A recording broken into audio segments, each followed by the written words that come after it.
के राधे वांड जो आ रही बेटा उनी दा एकड़ो बियो भी आए छोकरो इथा तोर बंद जो बाबू नालो दा चुचो सा दा हां बुधी बा ये या बियो रही बे का इथा डंगन जो टोकरो खणी यो छोकरन छो दा भाई असा वापस दई वन कि बियो ताने मां जा मोटियो हथियार खणी इथा मरा के मारेगा।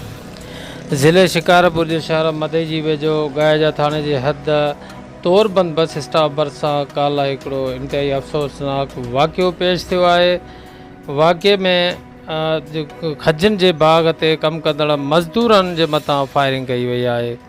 इन हवाले तां हिकु अहम रिपोर्ट अवां तां शेयर करे रहिया आहियूं। सचाई न्यूज़ जे नुमाइंदे अमीर बख़्श जूनेजो जी त मदे जी वेझो गायजा थाने जे हद तोरबंद बस स्टॉप भरिसां हथियारबंदनि जी खजनि जे बाग ते का थी आहे। बाग ते कमु कंदड़ पोरियतनि मथां फायरिंग कई वई आहे।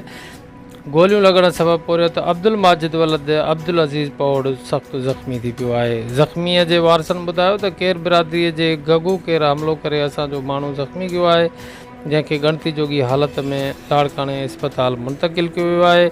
होॾां खजनि जे बाग ते कमु कंदड़ मज़दूरनि मीडिया ॾों इंतिहाई शदीद एहतजाज कियो आहे ऐं इन इंतिज़ामिया ते अफ़सोस जो इज़हार कंदे चयो आहे त जेकर मज़दूर कम ते बि जेकॾहिं महफ़ूज़ न रहियो त सुभाणे कमु केरु कंदो, मज़दूर कमु कीअं करे सघंदो। इन हवाले तां अचो त वधीक ॾिसूं त मज़दूर उहो मीडिया ॾों पंहिंजा कीअं थो वीचार वंडे। ॿियो रही बे का हितां डंगन जो टोकरो खणी वियो छोकरनि चयो त भाई असांखे वापसि ॾई वञ कि बियो ताने मां जा मोटियो हथियार खणी हितां मरा के मारेगा।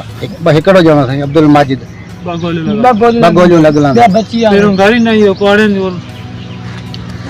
आहिनि। ये सभु इन्हनि सां ॾोयारनि सां मिलियल आहिनि। ये केर आहिनि खणी करे इन्हनि गाॾियुनि में घुमाइनि था बदनाम ॾोयारिया रही बे पुराणो तारीख़ी। असां एसपी साहब शादे चाचर के गुज़ारा था मज़दूरनि सां इंसाफ़ थिए। असां परदेसी हूं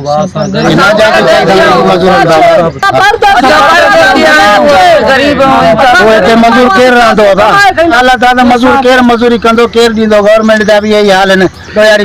ॿियो हिकिड़ो छोकिरो बाबू नालो